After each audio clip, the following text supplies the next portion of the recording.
Bonjour à tous, il est midi 15, alors merci d'être présent parmi nous aujourd'hui pour ce webinaire dédié à la transformation des opérations de formation. Merci à tous d'être nombreux sur votre heure de l'après-midi et de vous être joints donc sur ce sujet qui en fait nous a interpellés depuis quelques mois déjà en lien avec le contexte et qui amène justement une réflexion assez importante sur le modèle opérationnel de la gestion des formations. On a le grand plaisir chez Horizon RH d'inviter Training Orchestra. Et d'ailleurs, c'était un de nos objectifs de pouvoir amener sur je dirais le dialogue public, les places publiques, toutes les belles conversations qu'on a avec Training Orchestra au cours des différents mois qui sont passés. À chaque fois des conversations passionnées autour de la gestion des opérations de formation et les transformations de la formation. Alors, nous avons prévu deux choses en fait aujourd'hui avec vous. D'abord, un horaire d'à peu près 90 minutes pour couvrir nos sujets. Bien évidemment, pendant ces 90 minutes, nous allons pouvoir répondre à vos questions. On vous invite à utiliser le module de chat qui est de clavardage qui est quelque part, donc vous allez pouvoir poser vos questions et nous y répondrons au fur et à mesure. Merci d'avance pour ces interactions. Également aussi, on vous partage les documents de présentation, la présentation, mais aussi d'autres documents. Et dans la présentation, vous avez aussi des liens que vous pourrez cliquer pour rejoindre des documents fort intéressants que propose Training Orchestra. Nous avons donc 90 minutes, on a beaucoup de sujets ensemble à évoquer. Je vais vous partager tout de suite, pour ceux qui sont membres du CRHA, je voulais vous indiquer votre code, en fait le code de formation que vous pouvez utiliser pour solliciter vos crédits formation. Donc, notez-le, 4145 pour ceux qui sont membres du CRHA. Cette activité est créditée auprès de l'ordre du CRHA. Je vois que Stéphane, vous vous êtes joint à nous. Merci beaucoup. Je vais me présenter. Ensuite, je vais vous inviter à vous présenter. Comme je le disais tout à l'heure, chez Horizon RH, on a l'occasion d'échanger régulièrement sur des dossiers clients et d'avoir des conversations fort intéressantes. Alors, nous allons prolonger nos conversations ensemble à travers ce webinaire. Brièvement, pour ceux qui ne me connaissent pas, donc je suis Jean-Baptiste Audry, je suis psychologue organisationnel et en charge de toute la partie gestion conseil de nos services conseils en technologie RH chez Horizon RH. Je vais être très très bref sur ma présentation. Stéphane, je vais vous inviter peut-être à vous présenter. On vous connaît peu au Québec. Bonjour à tous et merci beaucoup Jean-Baptiste pour votre invitation. C'est un grand plaisir d'être parmi vous. Peut-être on aura l'occasion de dire quelques mots sur Training Orchestra. Je le dis, quand on est arrivé au Québec, on a dû même renommer l'entreprise Solutions de gestion de la formation. On n'a pas eu le droit de l'appeler Training Orchestra. Donc c'était un peu, on s'est dit, voilà, vraiment c'est une vraie utilisation du français. Et peut-être juste pour me présenter un tout petit peu, moi j'ai commencé aux Nations Unies sur un projet formation qui consistait à retirer, suite à tous les événements qui s'étaient passés au Rwanda, à faire retirer des livres tous les stéréotypes qu'il pouvait y avoir et qui avaient débouché voilà, la situation dramatique qui s'était passée au Rwanda, avec quand même des morts en pagaille. Et finalement, je me suis aperçu à ce moment-là quel pouvait être l'impact d'une formation. C'est-à-dire, on pouvait dire des choses positives ou négatives, mais ça avait un impact et cet impact pouvait être extrêmement lourd de conséquences. Bon, j'ai eu un parcours plus traditionnel au Boston Consulting Group, en fusion-acquisition, etc. Puis je suis revenu quand j'ai eu l'opportunité de créer Training Orchestra. Donc, c'était vraiment une compagnie créée dans un garage. Hein, c'est vraiment ça. Aujourd'hui, on a bien grossi, bien grandi. C'était il y a 16 ans. Mais la passion est toujours là, intacte sur la solution de gestion des apprentissages. On a fait beaucoup de belles choses. En tout cas, merci de nous inviter aujourd'hui. On aura l'occasion de redire quelques Oui, mots, je pense, en, sur… Super, Notre objectif aujourd'hui est de vraiment, avec l'ensemble des participants, pouvoir réfléchir aux opérations de formation dans un contexte qui a été beaucoup bousculé avec la Covid et qui va continuer à l'être, et aussi effectivement de mieux gérer la formation et mieux organiser la formation. Et à chaque fois qu'on pense à cette partie-là du volet formation, en fait, sur ce volet de gestion administration et des opérations, vous êtes le spécialiste, alors on va en profiter aujourd'hui pour aller creuser cet aspect-là. Alors merci Stéphane pour votre introduction. Quelques mots sur Horizon RH. Donc nous organisons cet événement, et Horizon RH est basé au Québec, et on a des clients à travers le Canada et à travers le monde également. Nous sommes les spécialistes de l'innovation technologique et de la performance opérationnelle des fonctions RH et paye, et bien évidemment de tous les aspects talent. Et on conseille donc de nombreuses entreprises dans leur choix de technologie, dans leur stratégie technologique. Et nous sommes toujours en vigie sur les solutions.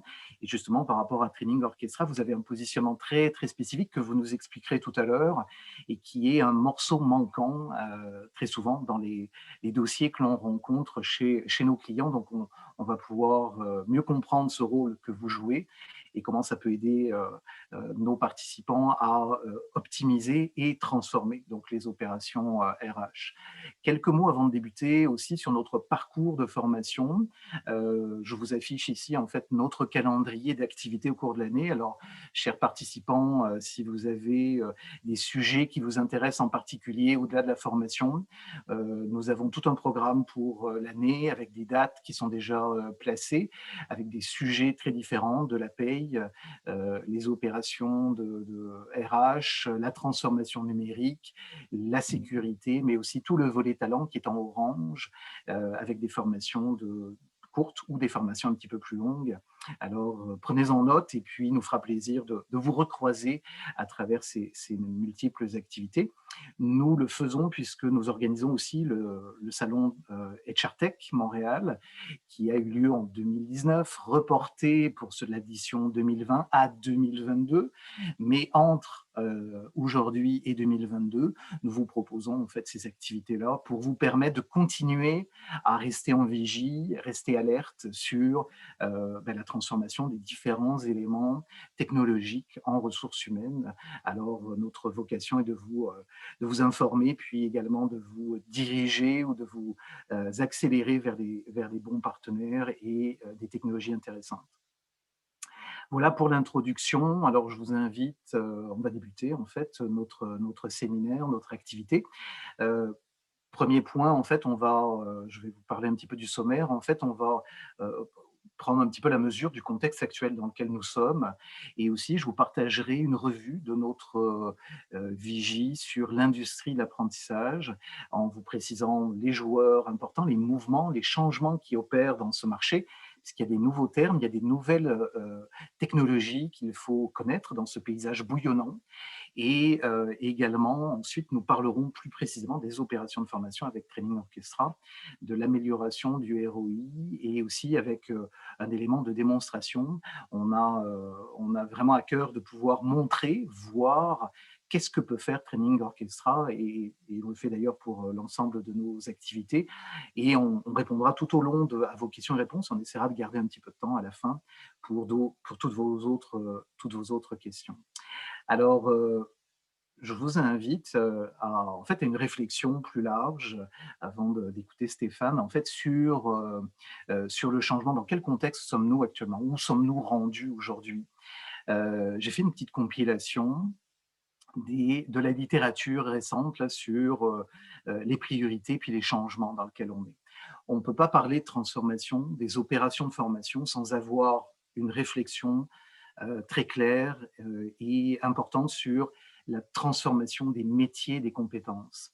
Sur la gauche, vous avez ici le rapport qui a été publié par le World Economic Forum à la fin du mois d'octobre l'année dernière, que je vous invite à télécharger, à lire et à mettre sur le dossier, sur le bureau, je ne sais pas, en tout cas, à envoyer par email à vos exécutifs et aussi à la direction des ressources humaines. Qu'est-ce qu'on y apprend? On y apprend que 40% des travailleurs, en fait, vont être requalifiés selon les 6000 répondants. Il y a un grand mouvement que l'on appelle upskill et reskill, que vous avez sûrement entendu parler, et il est soutenu et présenté par les chefs d'entreprise comme un virage important. 94% des chefs d'entreprise nous indiquent qu'ils s'attendent à ce qu'il y ait de nouvelles compétences d'ici 2025. 94%. Donc on a un vrai défi de formation, de transformation des métiers, des compétences, et chiffre que je vous invite aussi à écouter, à entendre, à réfléchir, c'est que le temps de travail en 2025, le temps de travail total dans le monde fait par des humains sera égal à celui fait par des machines. Donc, c'est un rapport très intéressant à considérer. Maintenant, au centre, ici, j'ai trouvé un rapport que vous avez peut-être vu aussi de Gartner, qui lui sonde pour 2021 les préoccupations des ressources humaines. Les répondants en ressources humaines à travers le monde nous ont dit et disent à Gartner que 68% priorisent en fait pour 68% pour eux, c'est justement le développement de compétences critiques et d'habiletés nouvelles. Donc c'est totalement en lien, sans s'être parlé, en lien avec ce que dit le World Economic Forum. Nous avons là aussi un sacré défi. C'est ça ce que nous dit l'une des 5 priorités de Gartner. La deuxième, c'est le développement du design organisationnel et la gestion de ce changement, qui est énorme. Et bien évidemment, ensuite, vous avez les trois autres priorités, mais qui sont quand même un petit peu plus loin. Et au niveau national, KPMG a fait une analyse des chefs d'entreprise, et là, c'est là où ça devient très intéressant. 92% me disent que effectivement la transformation de leurs opérations est en cours. Si vous êtes dans le secteur du commerce de détail, vous n'avez pas le choix en ce moment, il faut faire du commerce en ligne. Si vous êtes dans la chaîne logistique, vous devez travailler essentiellement à réorganiser toute cette chaîne qui est en cours. Les métiers de la fintech, la finance sont en changement profond, donc on a tous les secteurs d'activité, il n'y en a pas, même l'agriculture, je vous dirais, sont en changement profond, et c'est ce que nous disent les chefs d'entreprise. Mais regardez le chiffre qu'il y a en dessous, je sais c'est un petit peu petit, 84% des Canadiens, entrepreneurs canadiens sondés par KPMG, vont investir dans les technologies, quand dans le monde, c'est 67%. Donc les Canadiens vont investir plus en technologie. Par contre, seulement 16% ont répondu à cette étude en disant qu'ils vont investir plus en formation, contrairement à 33% pour le reste du monde. Donc nous investissons au Canada, mais nous n'allons pas augmenter énormément les budgets formation. Donc il va falloir faire plus avec la même chose ou peut-être avec un petit peu moins. Alors pour ceux qui s'intéressent, on vous a mis les liens en dessous, vous pourrez les télécharger. Vraiment, je vous invite à y jeter un œil, c'est fascinant. Une fois qu'on a parlé de ce contexte-là, en fait, ça mène pour les opérations de formation, là, toujours dans ces tendances, en fait, des éléments à considérer. Il y a vraiment des enjeux. Bien évidemment, la pandémie n'a fait que rendre tout le monde plus en travail à distance, et ça vient s'ajouter, c'est un facteur multiplicateur, accélérateur de la transformation numérique qui était déjà en cours. Donc ça n'était que tout simplement une vitesse supersonique avec des enjeux de globalisation qui existaient déjà. Donc d'où l'intérêt de développer vraiment une culture d'apprentissage. Je pense que tous les acteurs du marché essayent de développer cet élément-là. Mais aussi, il faut être extrêmement flexible, extrêmement agile, en salle, pas en salle, à distance, pas à distance, par petits groupes, et des formations réglementaires qui s'ajoutent, des nouvelles compétences, des nouvelles modalités de formation. Donc, dans le domaine, on est dans un secteur autour du développement et de l'apprentissage qui est extrêmement fertile et en changement. Toutefois, dans les 3 petites bulles que vous avez en dessous, on sait que oui, il va falloir amener de nouvelles compétences. Lesquelles? De nouveaux contenus, nouvelles formations, lesquelles? Premier enjeu. Deuxième enjeu, c'est pas parce qu'on va former plus ou un petit peu plus nous disent les Canadiens pour KPMG. L'enjeu, c'est d'améliorer l'adoption. C'est-à-dire, si on migre beaucoup vers des formations plus en ligne ou des formations virtuelles, comme ce que nous sommes en train de faire ensemble, où on peut échanger, c'est pas pour autant que le niveau d'adoption a considérablement augmenté. Même, on entend chez beaucoup de clients qu'il y a une fatigue. Ils ont mis en place des systèmes de formation en ligne. Ils ont mis en place des systèmes pour permettre aux employés de se former sur leur téléphone mobile. Mais quel est le taux d'adoption? Quel est le taux de complétion des cours? Ça n'a pas considérablement augmenté. Donc, faire moins de formation en salle, plus de formation en ligne, oui, mais quel est le défi? Et puis, quel est le transfert qui vont être mis dans ces formations-là? Donc, on reste avec des enjeux importants de qualité de la formation, de nouvelles modalités, mais ça n'est pas juste on transfère tout vers le digital, c'est comment on organise une séquence qui favorise vraiment ces appropriations de formation et aussi qui permettent d'enrichir la formation, puisqu'on sait que juste derrière son ordinateur, il manque un certain nombre d'éléments. Donc le défi reste entier sur la nature des opérations de formation et sur la gestion de ces éléments-là. Donc Stéphane nous parlera tout à l'heure très certainement. Puis ici justement un résumé sur les modalités, les grandes modalités de formation. Donc comme vous le savez, il y a la formation en salle qu'on appelle ILT dans le langage technique, Instructor-Led Training. Il y a beaucoup en ce moment de formations virtuelles monitorées, donc Virtual Instructor-Led Training, donc un peu ce qu'on est en train de faire ensemble, et également de la formation en ligne. Il y a eu, on le sait, niveau de... Tout le monde s'est précipité à faire beaucoup plus de formations en ligne. Le taux d'adoption au Canada, chez nos clients, est à peu près de 7 sur 10. 7 entreprises de plus de 500 employés qui utilisent un LMS pour gérer de la formation en salle, mais surtout pour gérer plus de formations en ligne. Et l'intérêt de cette formation en ligne, c'est qu'elle coûte moins cher. Sur le long terme, elle coûte moins cher. Donc, il y a un vrai intérêt là-dessus, dans ce contexte-là. Toutefois, ce que l'on peut constater, c'est qu'on a parlé tout à l'heure de fatigue, d'adoption, même si en général ça va plus vite pour compléter les cours, on va un peu plus vite en ligne, en réalité, tout le monde ne complète pas ses cours. Donc, il y a un taux d'adoption, il y a un taux de complétion qui est autour de 20-30%. Donc, migrer vers la formation en e-learning n'est pas une garantie que tout le monde va suivre et n'est pas la garantie absolue que nous ayons une qualité de transfert sur les opérations. Et l'autre élément, c'est que même si la formation en salle est onéreuse, hein, vous le voyez, les coûts sont plus élevés, le formateur, les salles, la coordination, la gestion, on sait que c'est plus onéreux. Le temps investi est très important également.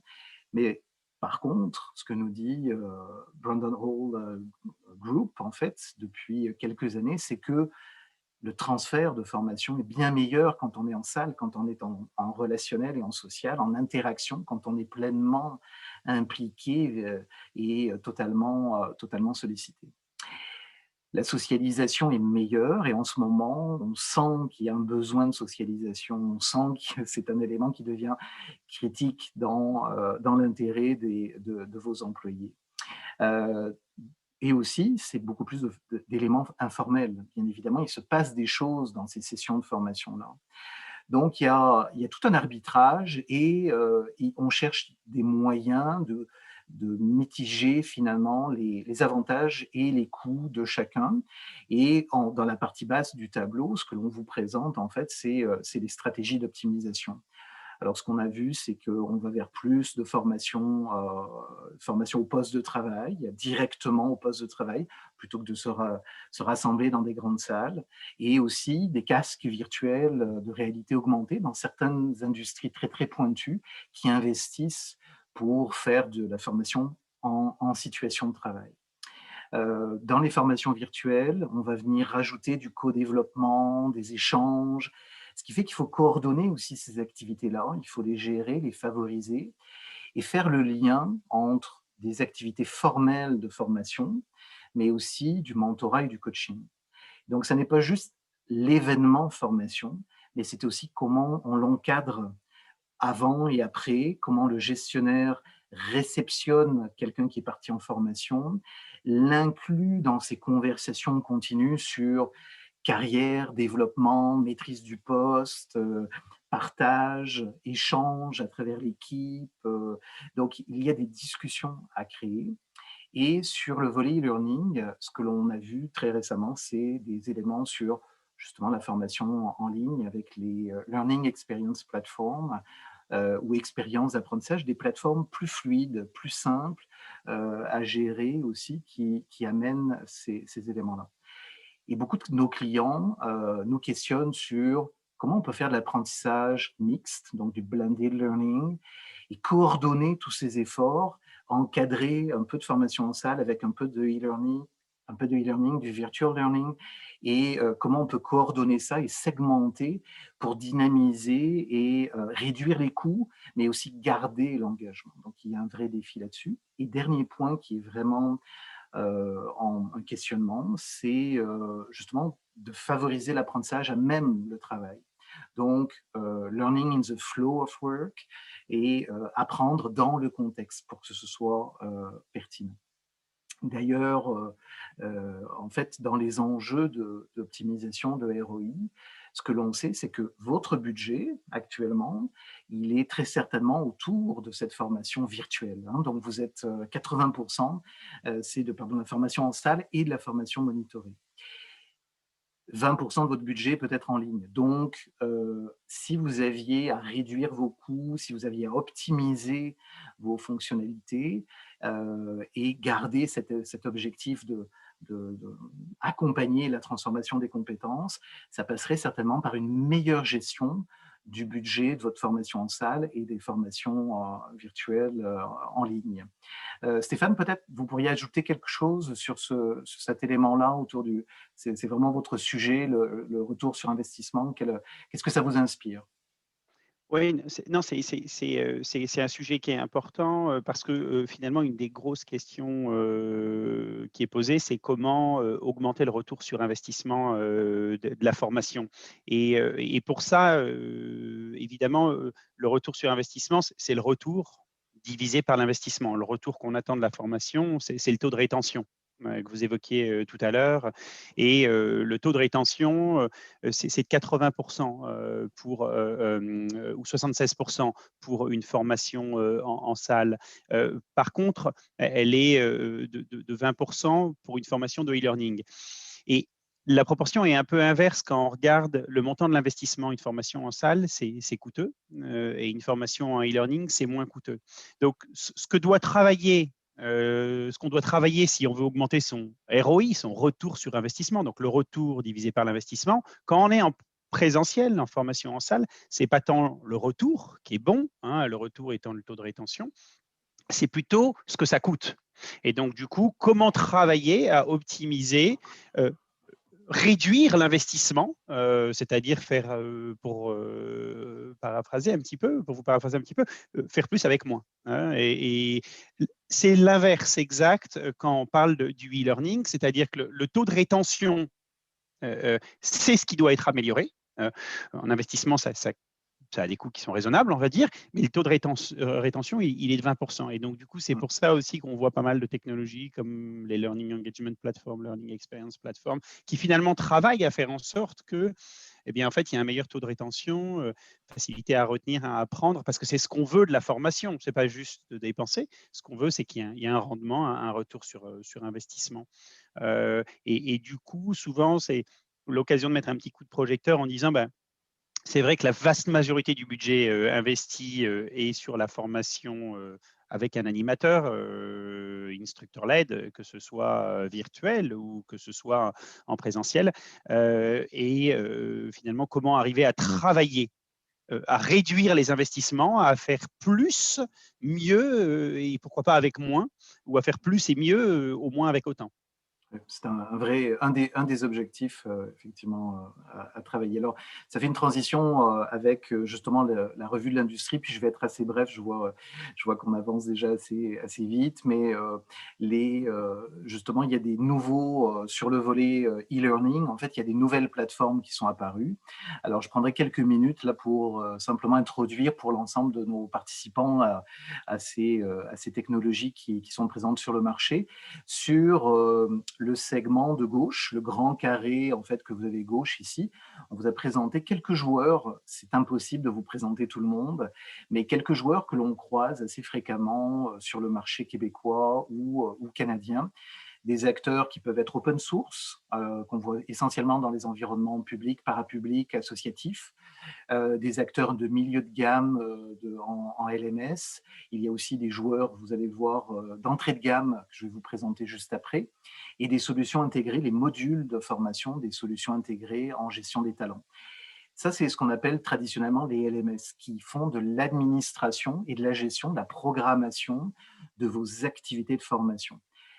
En lien avec ce que vous disiez, Stéphane, tout à l'heure, effectivement, on veut aller améliorer un peu mieux l'adoption et la rétention pour, en particulier, les professionnels, les cadres, le développement du leadership. On a un besoin de flexibilité. Et donc, sont apparues des plateformes qu'on appelle Learning Experience Platform ou plateformes d'expérience, ou dans certains cas, LXP. Vous pourrez les trouver sous différents noms. On les a mis sur la petite case à droite. Là aussi, il y a à peine 2 ans, je vous dirais, il y avait 5 à 6 fournisseurs. Aujourd'hui, il y en a à peu près une trentaine. Et ce qu'ils font de très très bien, c'est qu'ils ramènent tout type de contenu visuel et consultable, et aussi qu'on peut attacher, qu'on peut créer, qu'on peut partager. Ils sont moins administrés et plus organiques, poussés par la population qui veut se former. Alors, ces plateformes-là cherchent à améliorer ce taux d'adoption, et justement, on voit des taux de complétion qui passent de 20-30% à 60-70% sur du contenu de formation. Mais ces plateformes d'apprentissage-là ne gèrent pas de façon structurée votre formation. Donc, si vous avez des programmes structurés, si vous avez des formations obligatoires, s'il faut absolument s'assurer qu'il y ait une certification, attestation, elles ne le permettent pas, puisqu'elles sont plutôt un buffet très séduisant, très attrayant, alors que les LMS sont des menus obligatoires à suivre généralement, et qui gèrent autant vos opérations en salle que vos opérations de formation en ligne.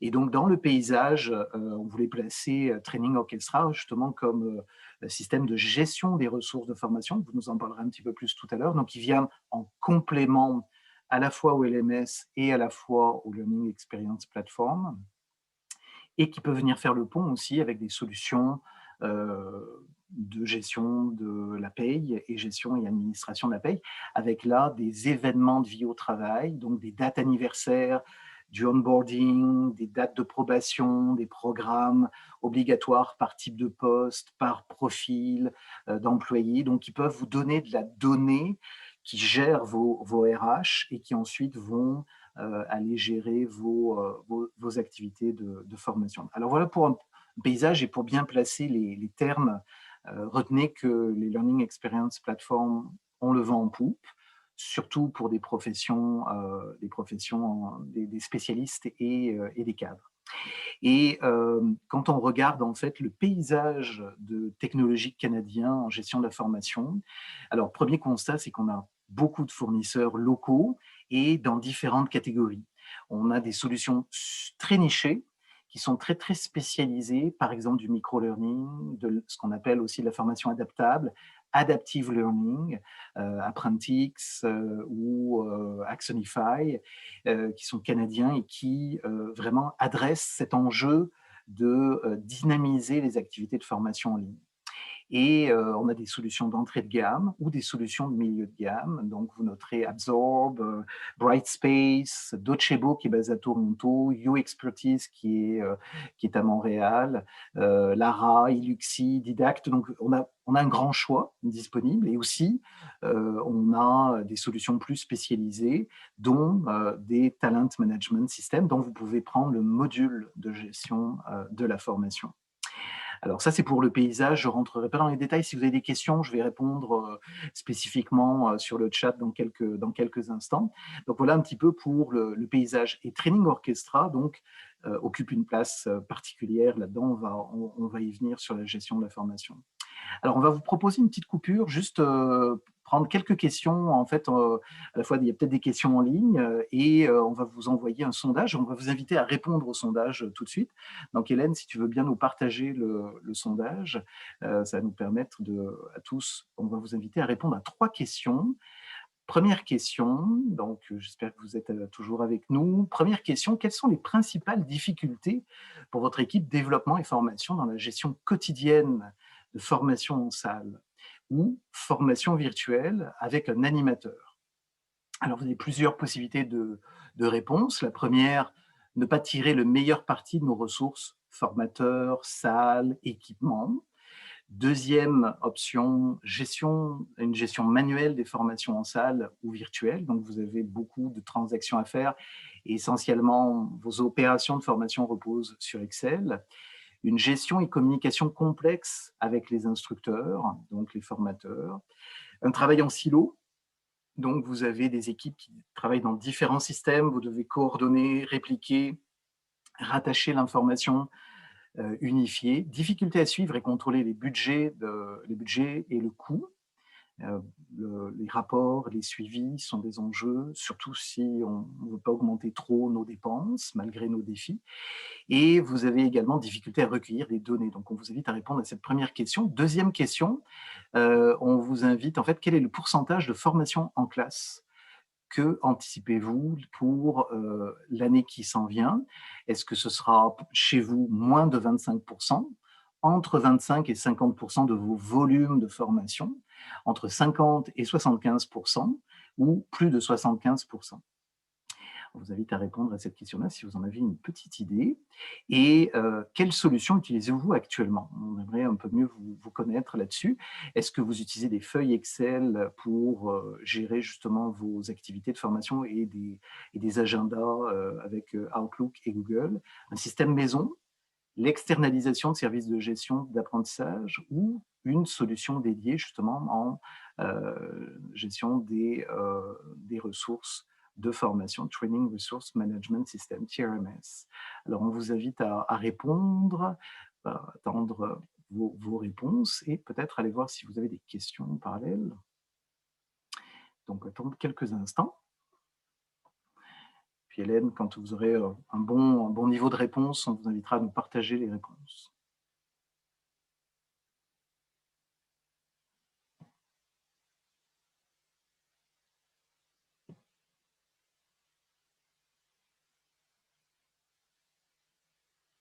Alors, répondez, voilà, on vous invite à compléter. Donc, globalement, Stéphane, alors je vous invite à commenter avec moi. Ce que l'on voit, c'est que 47%, un des éléments qui, pour vous, est important, en fait, parmi les difficultés, c'est collecter des données et produire des rapports significatifs. Et le deuxième, c'est la gestion manuelle. C'est ce que l'on constate très, très souvent, y compris chez nos clients, effectivement.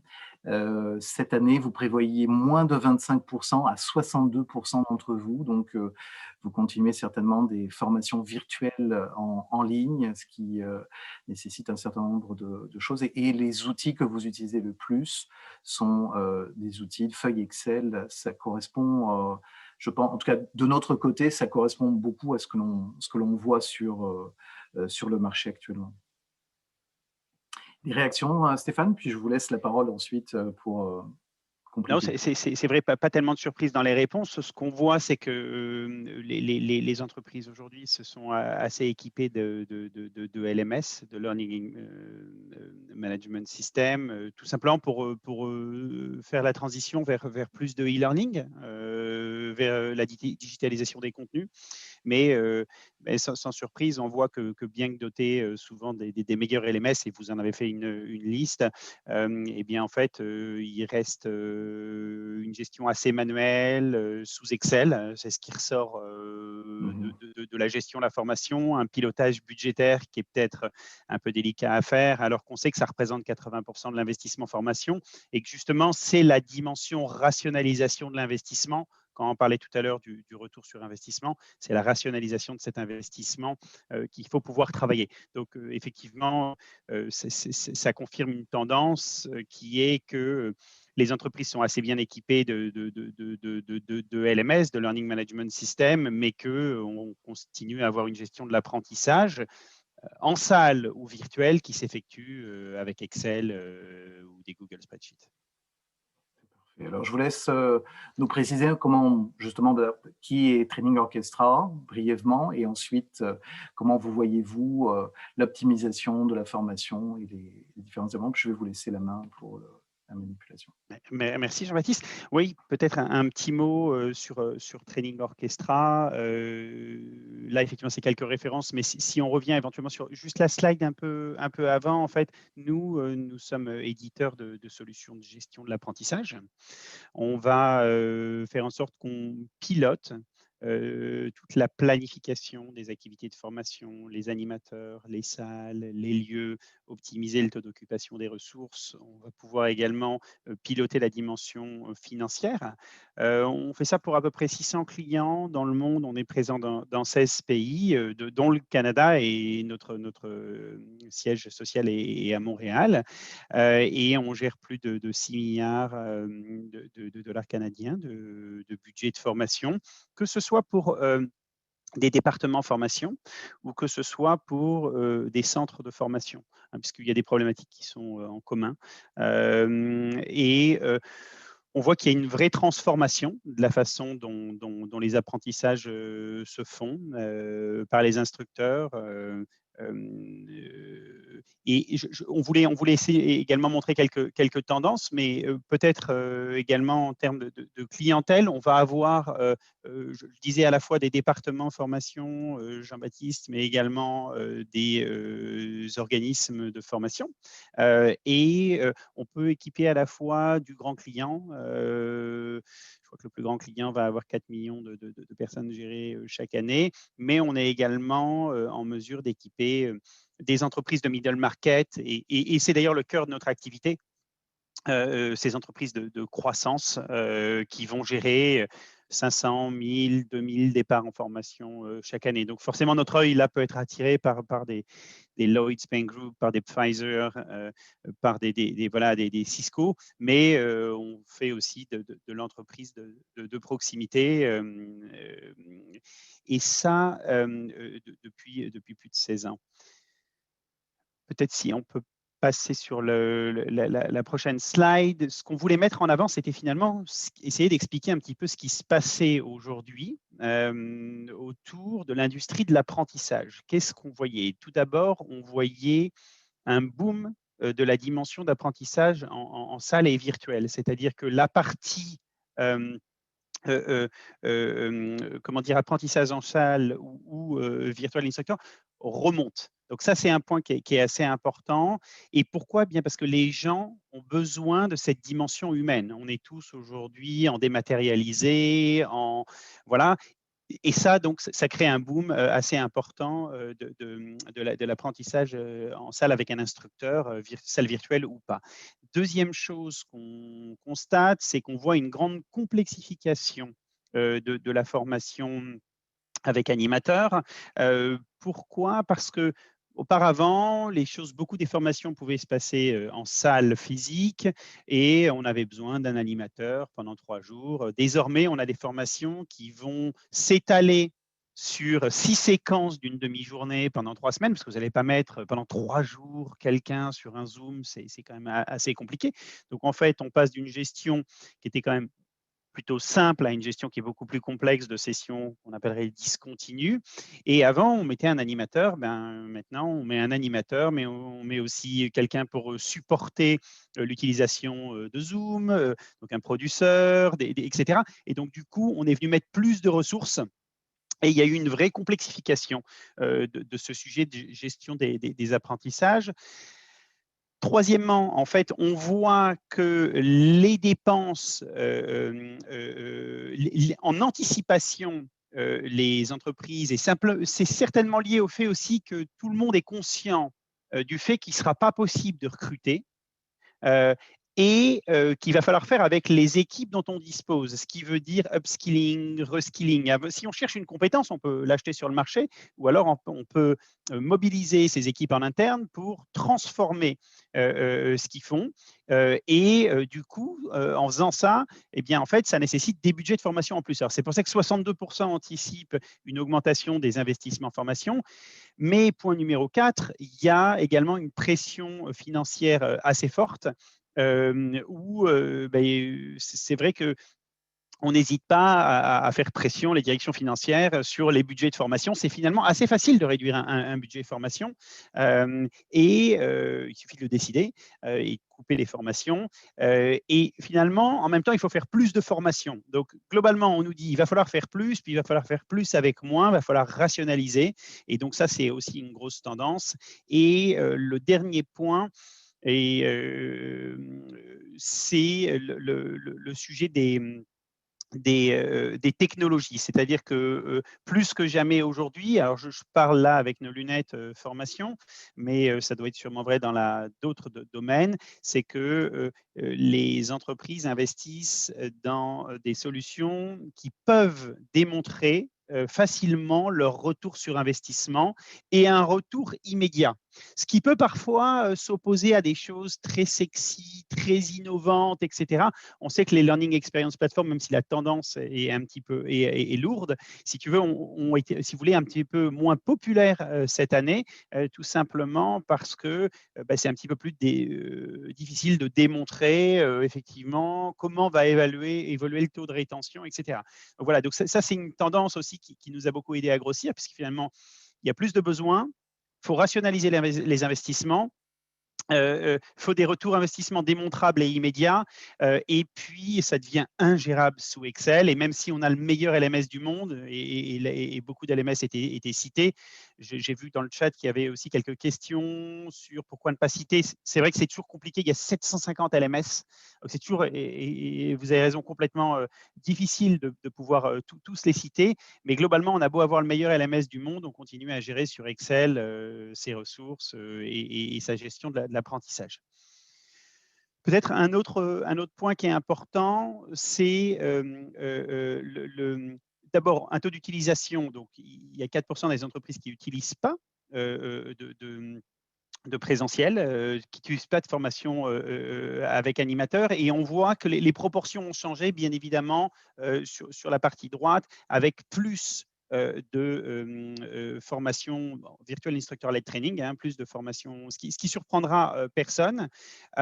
Il y a un chiffre aussi qui est intéressant, qui a été publié par Cornerstone, qui est donc un grand LMS, et ils évoquaient qu'ils avaient eu le pic des consommations de e-learning au mois de mars dernier. Alors, je ne sais plus si c'était mars ou si c'était avril dernier. Et globalement, en faisant un petit calcul sur leur nombre de clients, toutes ces données sont publiques comme ils sont cotés en bourse, et c'était le pic jamais connu. Ça ramenait à un équivalent, en multipliant par 12, parce que c'était sur un mois, d'une heure de formation en e-learning. Ce qui donne aussi une idée de la proportion. Voilà, au pic, en fait, c'est une heure de formation par an en e-learning. Donc, c'est toujours très difficile d'interpréter ces chiffres sur la proportion de consommation en e-learning, la proportion de consommation en présentiel, et ça dépend si on analyse en budget, si on analyse en heures effectuées, etc. Donc, tout ça est un petit peu complexe, mais globalement, la tendance qui se voit clairement, et peut-être pour passer sur l'autre slide, c'est merci beaucoup. C'est l'explosion du VILT. Et voilà. Pour autant, 90% cherchent à augmenter ou maintenir leur niveau de présentiel dans les 2 à 5 prochaines années. Pourquoi? Tout simplement parce que le taux de rétention est le meilleur. Et retour d'expérience assez intéressant, on avait avec Olivier cette semaine rendez-vous avec des équipes de nos clients qui sont en Chine et en Corée, alors qui nous disaient d'abord, on était très jaloux qu'ils avaient 0 personnes atteintes par le Covid depuis une semaine. On leur a demandé de nous prêter leurs dirigeants. Mais la deuxième chose qui était intéressante, c'est qu'il y avait un boom des formations présentielles, puisque tout le monde voulaient interagir, se rencontrer. Tout le monde avait été confiné. Donc, c'est vrai qu'il faut s'attendre à un boom de la dimension présentielle, vraiment physique en salle. Jean-Baptiste parlait tout à l'heure de Zoom fatigue. Vous dites c'est qu'il Donc, faut s'y préparer. Il faut s'y préparer alors, ça va il y a venir. toute la dimension, vous avez raison, des formations obligatoires. Et donc, il y a beaucoup de choses souvent sur les formations obligatoires qui vont se faire sur des machines, des cassettes ou ce genre de choses. Où, voilà, dès qu'on met la vie des gens en danger, il n'y a pas de choix. Donc, ça doit être fait physiquement. Et donc, il va y avoir d'ailleurs un manque de ressources très fort. Donc, beaucoup s'y préparent sur les formations obligatoires. Et puis, deuxièmement, il y a l'effet réseau. Ça fait longtemps qu'on ne s'est pas vu. Il y a eu beaucoup de nouveaux arrivants. Ils n'ont jamais rencontré leurs collègues, ils ont jamais rencontré. Donc la formation, c'est aussi l'occasion de diffuser la culture, de fédérer les entreprises, complètement alignées, Jean-Baptiste, avec ce que vous venez de dire. Et puis la question de l'efficacité. Les entreprises utilisent plus le présentiel parce qu'elles le jugent plus efficace. C'est la modalité d'apprentissage la plus efficace. Peut-être autre point, si vous pouvez passer à la prochaine slide, c'est que nous, comment est-ce qu'on se positionne justement dans ce domaine-là? On est dans une logique où globalement, à la fois l'apprentissage en salle ou en salle virtuelle a encore de beaux jours devant elle. On voit que ça remonte, ça a un taux de consommation qui est assez encore important.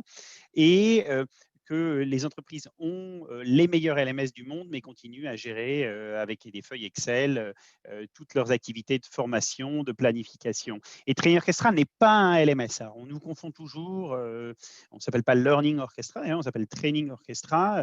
Et en fait, notre mission, c'est de gérer les ressources d'apprentissage. Alors, qu'est-ce que ça veut dire concrètement? Ça veut dire que en positionnement, le LMS est vraiment un outil qui est concentré sur le e-learning. Comment est-ce que le LMS commence? Il fait des CD-ROM, il les diffuse, puis ils se disent que ce serait plus simple de les mettre en ligne. Et au cœur, il y a l'apprenant du LMS et il y a le contenu en ligne. Ce n'est pas notre mission. Il y a 750 LMS. On préfère être partenaire que compétiteur de ces LMS. On vient les compléter, au même titre que la Learning Experience Platform vient compléter le LMS. C'est des métiers qui peuvent être différents.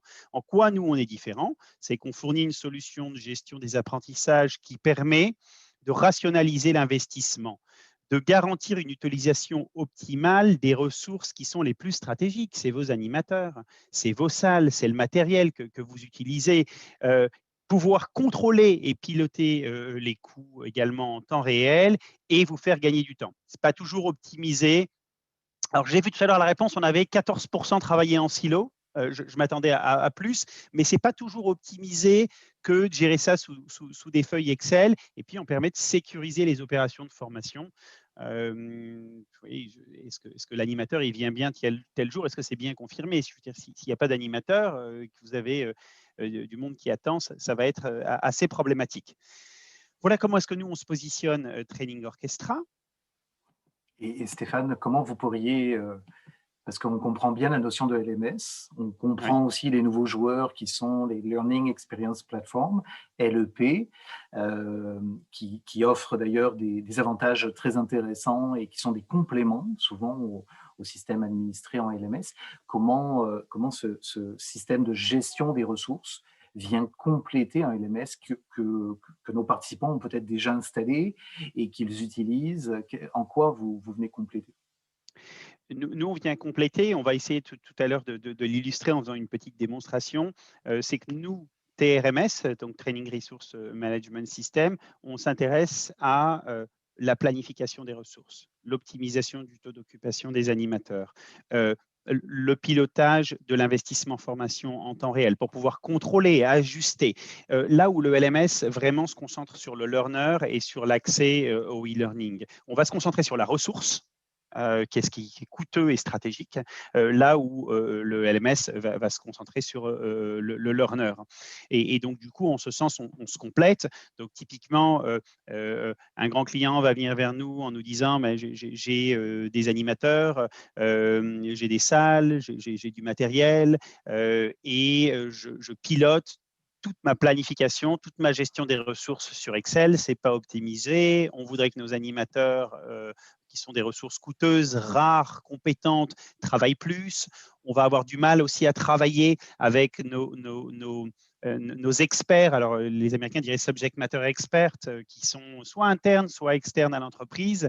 Est-ce qu'ils sont disponibles? Est-ce qu'ils ont la compétence pour faire? Est-ce qu'ils parlent le français et l'anglais? Et voilà, satisfaire à tous les requis. Aujourd'hui, on passe des coups de téléphone, on met des emails et pour savoir où est-ce qu'ils en sont. Donc, c'est toute cette gestion des ressources aujourd'hui qui n'est pas rationalisée, pas optimisée et sur laquelle Training Orchestra vient compléter le LMS. Donc, il y a une logique du fait que le client puisse être prêt ou pas, c'est que bien souvent, le client va avoir conscience que son LMS a transformé, a permis à la digitalisation, mais il va trouver deux limites généralement. Une limite sur comment dire, le taux d'utilisation de ces formations en e-learning ou la satisfaction peut-être des apprenants. Et donc, du coup, il va rajouter une couche qui est une Learning Experience Platform pour faciliter l'accès et pas faire 40 clics pour arriver à un contenu. Puis, il y a une deuxième limite qui est que j'ai le meilleur LMS du monde, mais je gère tout sous Excel, c'est-à-dire toute ma planification, toutes mes ressources. Et donc, du coup,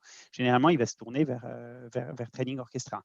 Donc, on a deux grands types de cas. On a plutôt les grandes organisations qui sont dans la situation que je viens de décrire. Et puis, pour ça, on a pris juste après deux cas d'usage, et on a des organisations peut-être de taille plus moyenne, 500, 1000 apprenants par an, sur lequel le LMS va avoir pour mission d'être concentré sur le e-learning. On va en demander un petit peu plus à Training Orchestra, cette fois-ci au TMS, hein, c'est volontaire qu'on met TRMS à gauche et TMS à droite, et on va dire finalement tout ce qui est présentiel, donc instructor-led ou virtual instructor-led training, se fait dans Training Orchestra, y compris la gestion des inscriptions, des convocations et le suivi des réalisations. C'est quelque chose qui peut se faire dans un LMS ou dans Training Orchestra. Donc voilà, donc c'est des positionnements qui parfois sont un petit peu différents. Donc une entreprise plutôt de taille à taille humaine va avoir souvent demander à Training Orchestra plus de fonctionnalités puisqu'elle réserve son LMS à vraiment un outil destiné à diffuser et accéder à des contenus e-learning, là où une très grande organisation va surtout nous demander un pilotage des ressources, d'animateurs, de salles, de lieux. Mais je montrerai quelques exemples concrets. Oui, oui, oui, Et avec grand Jean-Baptiste, plaisir. Oui, et puis avant qu'on aille un petit peu plus loin sur les deux exemples précis, on a deux questions. On a une première question de Inde Mouhoub qui nous dit quel serait l'outil idéal pour une formation en ligne sur des enjeux qui sont plutôt des enjeux d'éthique, de diversité, d'inclusion, éco-responsabilité, avec beaucoup de vidéos de formation suivies de questionnaires. Donc là, on voit qu'on est plutôt dans du virtuel, instructor-led training et e-learning. Donc là, ça, c'était sa première question. Qu'est-ce qui vous vient spontanément à l'esprit, Stéphane, comme réponse?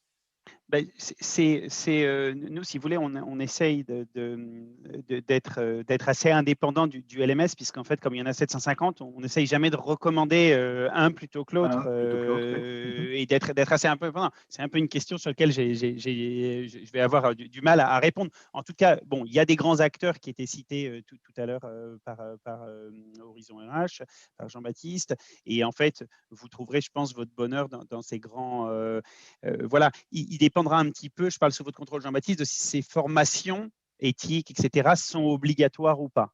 Voilà, si elles sont obligatoires, le LMS est très bon pour tracer. C'est ça. Si jamais elles ne sont pas obligatoires, vous pouvez parfois vous contenter d'un Learning Experience Platform. Vous avez certaines LEP aujourd'hui qui viennent avec des briques LMS où ils hébergent du contenu aussi. Donc, tout dépend si vous privilégiez plutôt la traçabilité, et là, il faut aller vers un LMS, ou est-ce que vous privilégiez le fait que vous voulez vraiment que les gens consomment, vous voulez qu'il y ait une adhésion forte, et donc dans ce cas-là, peut-être que le Learning Experience Platform avec un LMS très light peut bien correspondre. Mais je n'ai pas cité de Parfait, nom, parfait. Jean-Baptiste, peut-être que Ça a je vous été laisse très prudent. répondre à… On pourra lui répondre peut-être ou la guider, mais elle pourra trouver effectivement des noms parmi la liste qu'on a fournie, sans qu'elle soit exhaustive, on le rappelle.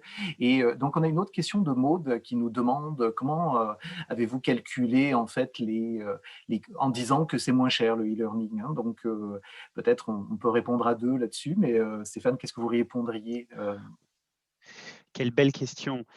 Alors, c'est extrêmement compliqué parce que le e-learning, c'est des coûts fixes. Alors, vous avez deux cas. Vous avez, j'achète une formation qui est, comment dire, qui est sur étagère. Je vais vers un Skillsoft, je vais vers un LinkedIn Learning. Il faudrait que j'en trouve un troisième, mais voilà, donc j'achète quelque chose qui est en ligne. Et dans ce cas-là, le prix est totalement variabilisé. Donc, les prix sont connus. Et deuxième chose, ce qu'on a fait, c'est qu'on a calculé également le coût à l'heure en regardant les remplissages moyens. C'est-à-dire, vous avez un animateur, une formation qui fait 3 jours, elle coûte 3000 dollars canadiens. Vous avez 10 participants, ça va faire 300. Donc, ça va faire 100 par jour. Voilà, ça coûte 100 par jour. Voilà, donc, vous pouvez ramener un coût à l'heure. Maintenant, là où la question est une très bonne question, c'est que parfois, j'investis 100 000 dollars dans un parcours de formation en e-learning et il n'y a personne qui se connecte. Donc, j'ai 100% du coût fixe. Personne, c'est pas vrai, mais il y a 100 heures. Donc, j'ai 100%. Donc, d'un coup, le coût à l'heure devient énorme. Voilà. Donc, on s'est appuyé en fait sur ce que disaient les analystes. Ce qu'on essaye toujours de faire, c'est qu'en fait, il est de notoriété sur le marché que le e-learning est moins cher. On pourrait démontrer que ce n'est pas toujours le cas. Sauf pour des formations qui sont assez, sauf pour des formations qui sont packagées. Et encore, quand il y a zéro taux de consommation, ça revient très très cher de la minute quand les gens n'ont pas consommé et qu'on voit des budgets parfois qui sont très conséquents. Si vous voulez, ce qu'on cherche à faire, c'est ne pas opposer le e-learning avec le… Et donc, tous les analystes disent que c'est moins cher. Si vous voulez, on rentre dans la logique. Ils disent que c'est moins cher. Franchement, ça dépend des cas. Vous avez 100% raison. Absolument, Parce qu'on absolument. ne veut Puis je pas pense que c'est le bon opposer… choix. C'est ça, c'est le Oui, bon choix sur la bonne population, avec le bon volume, oui, et d'être capable de reproduire de la formation sur des aspects très précis et aussi de la dynamiser, puisque des oui. contenus vidéo ou des contenus, je dirais, un peu ennuyants sur e-learning n'auront pas le même effet et doivent encadrer des éléments plutôt en salle ou plutôt virtuels. Et donc, c'est là où on devient un jongleur, en fait, mais aussi un stratège de l'apprentissage, hein, où il faut aller chercher le meilleur avec le e-learning, l'optimisation avec le LEP, puis de la vraie administration de formation avec du LMS pour rencontrer ces objectifs de formation. Mhm. On va avancer un peu, Stéphane, si vous voulez bien. Je voudrais vous entendre davantage sur des exemples concrets, donc comment vous avez pu aller chercher ce ROI et cette optimisation avec certains de vos clients. Oui. Deux exemples très concrets. On va prendre un exemple qui est dans le bancaire et puis ensuite on va prendre un exemple qui est dans le domaine pharmaceutique. Donc là, le premier exemple, c'est on est plutôt sur une grande entreprise, une grande organisation qui demande à Training Orchestra, donc qui dispose d'un des meilleurs LMS du monde. C'est un de ceux qui a été cité dans le chat, justement, et dans le clavardage. Justement, en termes de défis, le sujet était que leurs ressources étaient rares et stratégiques et ils avaient du mal à savoir quel était le taux d'occupation de ces ressources. Et il y avait même parfois une très forte inégalité entre des animateurs qui étaient complètement surchargés, d'autres qui étaient moins utilisés. Donc, il y avait une vraie inégalité, une vraie difficulté aussi à piloter, non seulement leurs animateurs permanents, ceux dont la profession est pour l'entreprise de former, mais aussi leurs subject matter experts, leurs experts occasionnels, où ils passaient un temps infini à toujours aller finalement vers les mêmes avec des coups de téléphone, des emails, etc. Donc, ils ont plus de 17 000 des animateurs occasionnels. Et donc, du coup, extrêmement difficile de savoir. Et puis, donc, ils vont toujours vers les mêmes. Voilà. Et puis, il y avait une autre information importante, c'était tout le pilotage économique, c'est-à-dire qu'en fait, ils devaient essayer de faire avec moins de budget, mais en même temps, rien n'était piloté en temps réel sur le budget, et donc du coup, ils avaient l'information du passé, avec une grande difficulté à anticiper. Donc nous, la solution qu'on a pu mettre en place, c'est d'abord de s'interroger sur là où ils voulaient aller, c'est-à-dire en termes voulez-vous faire des économies, vous augmenter votre taux d'occupation des animateurs, et on a défini ensemble des objectifs extrêmement concrets, très précis. Hein. Donc, le but, c'était de passer de 65% de taux d'occupation des animateurs à 85%. Donc, on a mis en place les mécanismes de planification qui permettaient, et tous les rapports, et toutes les analyses d'écart, et toutes les projections qui permettaient de dire si on y était, qui n'y était pas, qui aussi était trop, parce qu'il y en a des gens qui étaient à 90%, etc., et ça devient insupportable. Ils n'ont pas envie de perdre aussi leurs meilleurs animateurs. Et en fait, des objectifs ont été fixés en commun avec les animateurs. Et grâce à des fonctionnalités de portail, leur a permis aussi de s'auto-assigner parfois à un certain nombre de formations et bien sûr du pilotage en temps réel. Donc, le taux a été passé à 85%. Il y a beaucoup d'animateurs qui ont été réaffectés à des missions qui étaient confiées à l'extérieur de l'entreprise. Donc, ça a amené de façon directe une réduction des coûts externes de formation. On a fait plus avec moins de budget. Donc là, vous avez les chiffres en matière d'économie. Et aussi, ça a permis de faire en sorte qu'on gagne en réactivité et que les équipes de gestion de l'apprentissage puissent passer plus de temps à des missions à forte valeur ajoutée. En l'occurrence, ils déployaient un grand LMS là, qui a été cité dans le clavardage. Voilà, donc ça, c'est ce premier scénario. Puis on va faire un petit, tout à l'heure, une petite démonstration pour illustrer comment ça se passe concrètement. Et puis, deuxième, oui, Jean-Baptiste, Oui, un bref commentaire. On dit souvent, bon, c'est difficile en formation de démontrer la valeur, les retours sur investissement. Des fois, c'est pas toujours aussi évident. Puis là, vous êtes capable d'aller chercher des éléments qui, stratégiquement, en fait, peuvent parler énormément. On a en disant, bon, nos opérations de formation s'améliorent et avec des bénéfices et des gains relativement tangibles. C'est très parlant. Exactement, c'est très parlant parce que autant ça va être extrêmement difficile de calculer un taux de rétention, de calculer, etc. Mais comme nous, ce qu'on disait tout à l'heure, dans le retour sur investissement, on ne travaille pas trop sur le retour, on parle du prérequis que le retour est bon. On va travailler sur la rationalisation de l'investissement, on devient sur quelque chose qui est extrêmement tangible.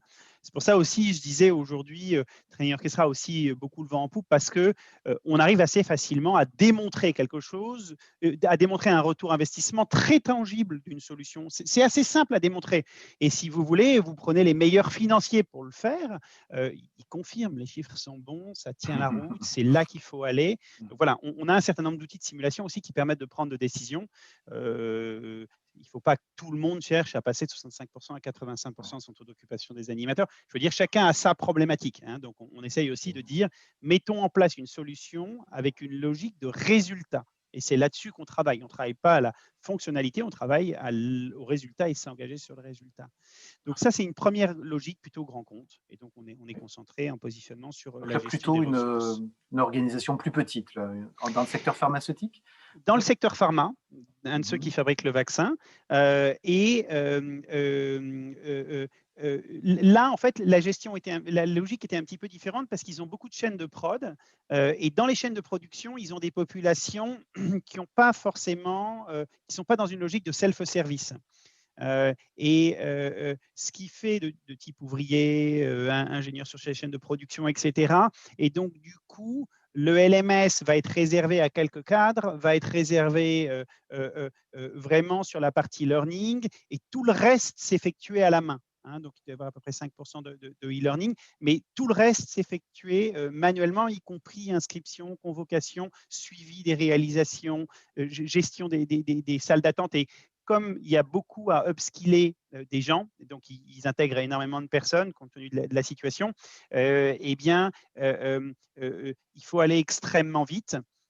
Aller extrêmement vite, on peut penser que c'est le e-learning, mais si votre e-learning est complètement stabilisé, si personne ne sait ce qui va se passer dans les 3 prochains mois, c'est du présentiel parce que l'animateur il va s'adapter à ce qu'on lui dit de dire, alors qu'adapter vos contenus e-learning, ça va prendre, c'est génial pour ce qu'elle est, et ça va prendre un petit peu de temps. Hein. Les deux sont 2 briques complémentaires. Il ne faut pas opposer l'avion à la voiture, c'est 2 choses qui se complètent, ça dépend de la situation.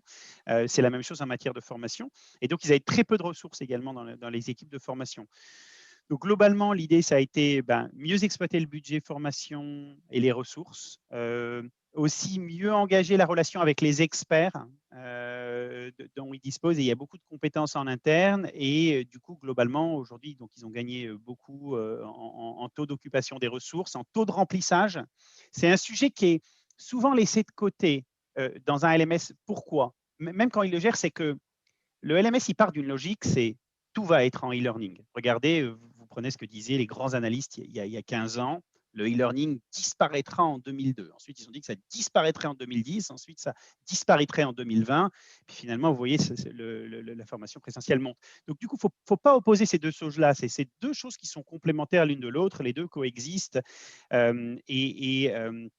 Donc, du coup, comme les LMS souvent partent de cette logique que la formation en salle va disparaître, pourquoi passer du temps à investir sur optimiser les taux de remplissage? Parce que si vous passez de 9 personnes à 10%, de 9 personnes à 10 personnes, vous réduisez le coût pédagogique de 10% en mettant juste une personne de plus. Donc, travailler sur le taux d'occupation, le taux de remplissage des animations est quelque chose qui est clé. Ce n'est pas que le taux d'utilisation des animateurs ou des ressources, c'est aussi le taux de remplissage des formations. Voilà, donc c'est beaucoup de fonctionnalités dont on dispose. Et Stéphane, quand vous dites par exemple que ça permet d'engager davantage la conversation avec les experts, de les impliquer davantage, qu'est-ce que ça veut dire? Ça veut dire qu'on peut mieux solliciter les ressources internes, les mobiliser sur des activités de formation? Oui, oui, oui, je montrerai tout à l'heure des exemples. Si je reprends l'exemple d'un grand cabinet de conseil avec lequel on travaille et qui a évidemment beaucoup d'expertise en interne et un taux de rotation de 25%, c'est très difficile pour eux de savoir qui est prêt à faire une formation le 15 mars.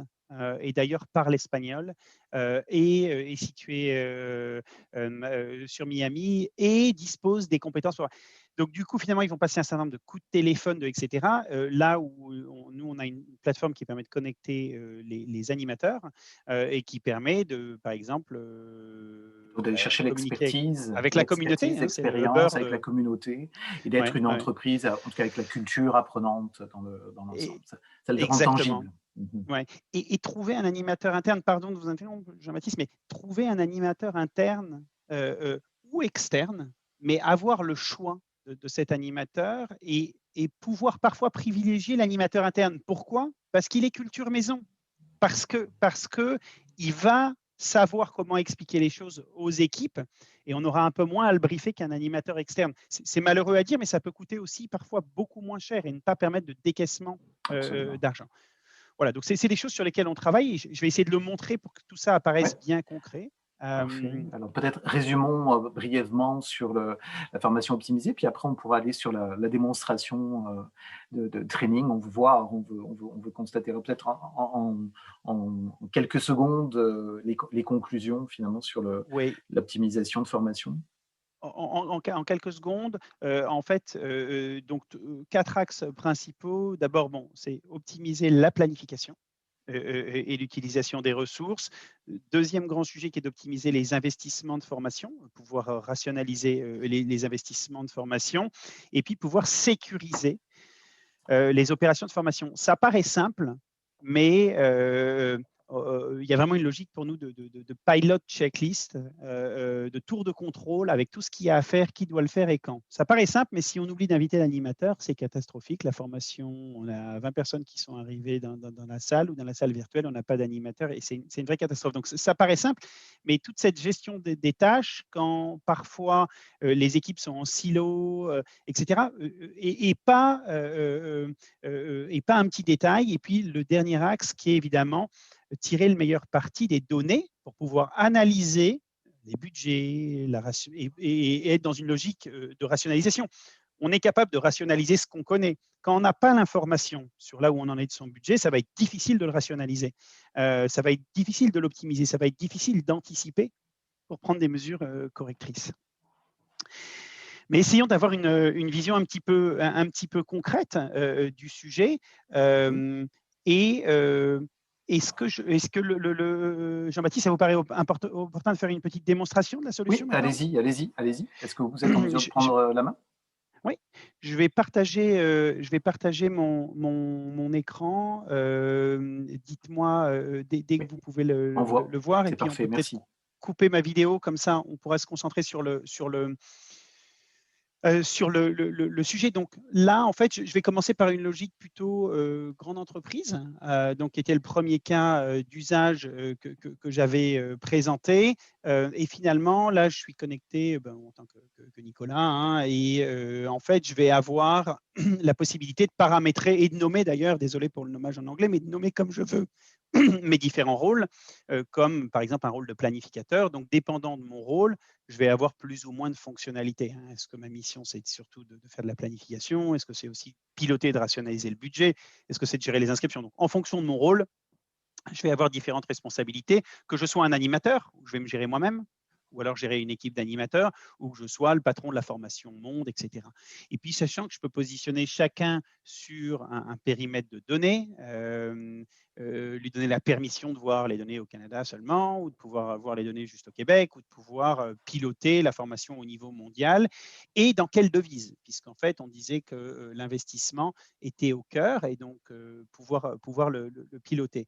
Donc, je vois là, par exemple, je suis en canadien de dollars, que j'ai investi 2 millions de dollars à date d'aujourd'hui, que à la fin de l'année, je serai à 3 millions 2, puisque je sais déjà ce que j'ai planifié. Je sais déjà quel animateur j'ai affecté, et je sais en avance que je vais respecter mon budget qui a été défini en début d'année à 3 millions 8. Avec la possibilité d'également disposer d'alertes. Donc, je vois, par exemple, ici que je vais avoir des formations qui sont en danger ou des formations qui sont annulées. Donc, par exemple, une formation qui est en danger, c'est un indicateur qui est apprécié dans les tableaux de bord. Ça va être quand je crée un conflit d'utilisation des ressources, ou parce que je n'ai pas affecté un animateur alors que ma formation a lieu demain. Donc là, je me mets clairement en situation de risque. Et le cœur, comme on l'évoquait, c'est vraiment la planification, la gestion de ressources. Donc, on offre beaucoup de capacités de planification. Donc là je vais me connecter sur quelques exemples qui peuvent être révélateurs de ce que Training Orchestra est capable de faire. Et vous voyez que j'arrive sur un planning d'allocation. Alors, qu'est-ce que ça veut dire? C'est un planning où je me pose la question d'allouer des ressources, mes ressources d'animateur de salle, puisque ma mission va être d'optimiser. Donc, je vais avoir, par exemple, ici une session de formation, donc du coup, qui se déroule du 2 février au 4 février. Cette session de formation, elle est verte parce qu'on y a associé un animateur, un producteur, une classe virtuelle, et donc du coup, tout est OK. Mais on voit que pour la formation protection des données, donc là, j'ai des données, puisque je consolide au niveau mondial, des données qui sont en français, en anglais, en allemand, etc. Même si mon interface est évidemment en français. Ici, sur cette formation en protection des données, j'ai besoin d'une classe virtuelle, elle est verte, elle a été effectuée sous Zoom. Donc, automatiquement, Training Orchestra, vous choisissez Zoom, ça vous crée votre URL, tout rapatrié. Il n'y a plus rien à faire, hein, il n'y a pas de copie-colle, etc. Donc, tout est automatique. Et j'ai besoin d'un spécialiste en protection des données. Donc, je peux, sur le même environnement, affecter,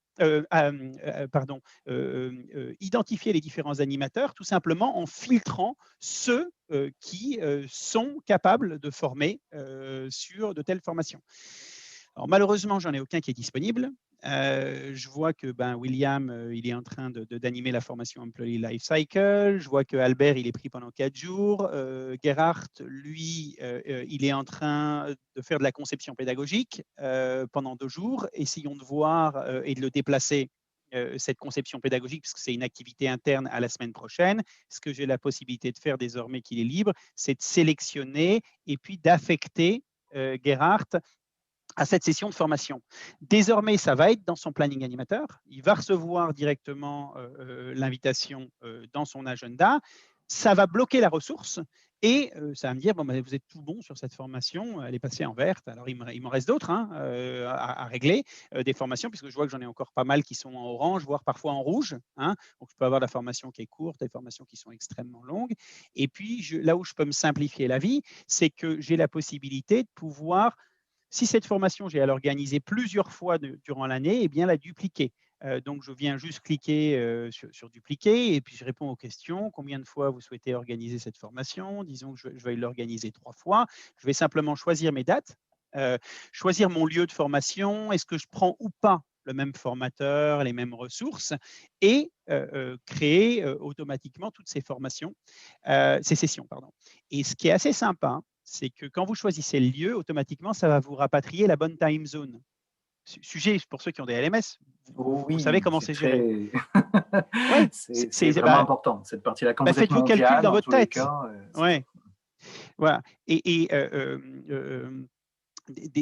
voilà, des grands LMS. On a fait vraiment comparaison Apple to Apple, hein, désolé, comparaison et voilà, ce qu'on vient de faire là en quelques secondes prend plus de 30 minutes dans un grand LMS, dont probablement 20% des gens sont équipés là dans l'audience aujourd'hui. Donc c'est voilà des choses où on vient se compléter parce que chacun a sa mission. Puis je crois, Stéphane, dans ce que vous nous montrez, que alors c'est exactement pour ça d'abord que on vous identifie souvent comme un acteur très complémentaire qui vient vraiment appuyer cette gestion de la formation. Et c'est vrai que quand on regarde les LMS, ils peuvent vous identifier des ressources, mais rarement les gérer. Donc, dès que vous avez une académie, une école, un centre de formation, dès que vous avez multiples ressources, dès que vous avez multiples métiers, formations, et que vous êtes pris à les gérer, que ce soit des, des vendeurs, des équipes de vente, ou que ce soit des gens techniques, ou que ce soit des équipes à l'international, cette fonction-là, elle est vraiment propre à vous. En fait, on la retrouve très très peu ou très rarement directement dans les LMS. Ouais. Et encore, les deux solutions vraiment se complètent. Avec qui vous vous complétez? Donc, avec qui êtes-vous Bah, partenaire? Si ouais. les gens qui nous écoutent aujourd'hui ont des LMS, avec qui vous êtes capable de vous intégrer, avec qui vous avez déjà travaillé et qui sont Ouais. vos partenaires naturels? Oui, c'est vrai qu'on n'a pas travaillé avec les 750 LMS. D'ailleurs, avec 600 clients, ce serait difficile. Et ceux qu'on a croisés le plus souvent, on va dire qu'il y a eu du SuccessFactors, du Cornerstone, du SumTotal. Ce qu'on voit qui est massif aujourd'hui, c'est beaucoup de grandes organisations passées vers Workday Learning, qui devient assez mature. Donc, on a quoi? On doit avoir, allez, 30% de notre parc qui nous dit, bon, bah, j'ai tel outil, puis je vais passer sur Workday. Et puis tous ceux qui gèrent la formation, où il y a une dimension assez forte de personnel externe. Par exemple, je sais pas, je suis General Electric et puis je forme mes hôpitaux. Et donc, ce n'est pas mes salariés, c'est des salariés d'autres. Je vais former à mes produits, etc., ce qu'on appellerait l'entreprise étendue, etc. Former ses partenaires, ses réseaux, ses distributeurs. On voit de plus en plus de Docebo. Ça, c'est clairement quelque chose qui est massif.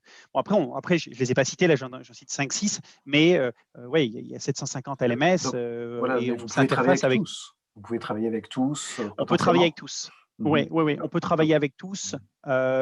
Généralement, on va se connecter avec soit des API, donc REST API, donc du coup c'est en temps réel, soit des batch files si jamais les API ne sont pas disponibles chez ce partenaire. C'est quelque chose qui est assez simple puisque on vient, comme nous on est un outil de planification, on leur envoie les sessions qui sont planifiées.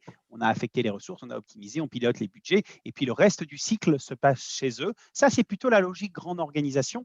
Dans la logique middle market, on va avoir moins d'interfaçage. Ce n'est pas une demande du client parce qu'il dit ben, non, mais attendez, moi dans mon LMS, c'est le e-learning. Donc il met le e-learning dans une main et puis la formation en salle, virtuelle ou pas, dans une autre. D'accord. Et bon, Mhm. dans le cas où il a besoin de faire du blended, à ce moment-là, il peut y en avoir besoin. Mais on va dire que on va aussi, dans ce cas-là, gérer les remplissages des salles, pardon, le taux de remplissage des sessions de formation Mhm. et les collaborateurs dans ce cas-là. C'est deux scénarios un petit peu différents. C'est pour ça qu'on avait montré ces deux use cases entre un gros bancaire et un pharma à taille humaine. D'accord. Et donc, peut-être, je crois que vous avez aussi un volet rapport. Puis moi, Oui, j'aurais quelques questions et je pense qu'on va prendre quelques questions aussi. Il y a eu oui. d'autres questions qui se Oh, sont ajoutées. On va se garder un petit peu de temps pour les questions.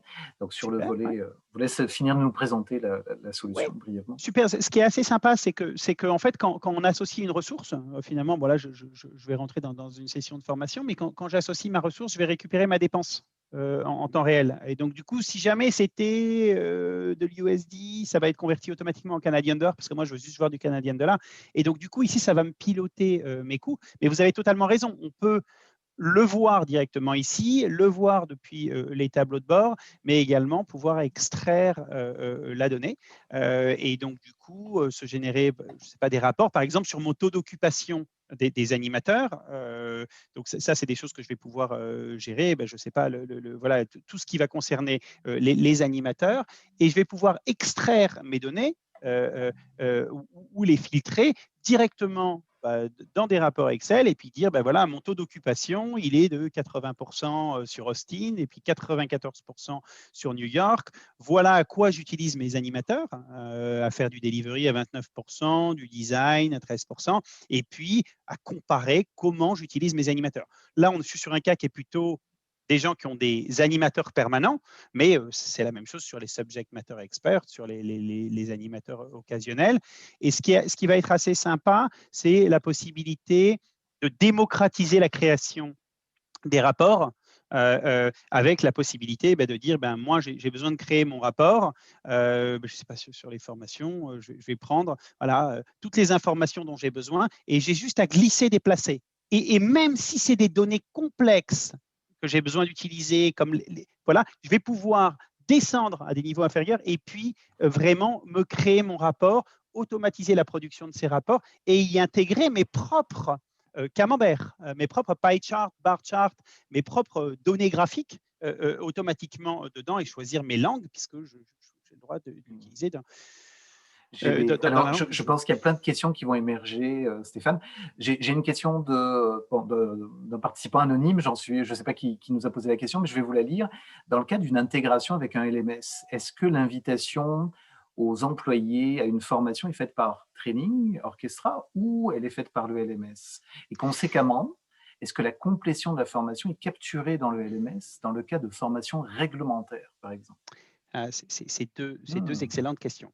On a deux positionnements. On a le positionnement, et c'est pour ça qu'on a voulu montrer les deux cas pratiques. On a un positionnement où on gère que les ressources, c'est-à-dire que je vais avoir, c'est le cas qu'ici on a simulé. Vous voyez, je gère ma planification. Dans mon référentiel, je vais aller regarder, je vais voir que des formateurs, des salles, et c'est tout ce que je vais faire. Donc, je fais le planning. À ce moment-là, les invitations et les complétions se passent dans le LMS. Maintenant, pour une entreprise plutôt middle market, généralement, et là, je vais passer sur un autre rôle, par exemple, euh, euh, on va nous demander de gérer aussi les taux de remplissage, les animateurs, les collaborateurs, les invitations. Donc là, je vais avoir les listes d'attente, je vais avoir les recyclages qui sont à opérer sur les formations obligatoires qui arrivent à échéance. Je vais pouvoir piloter les cursus, les inscriptions.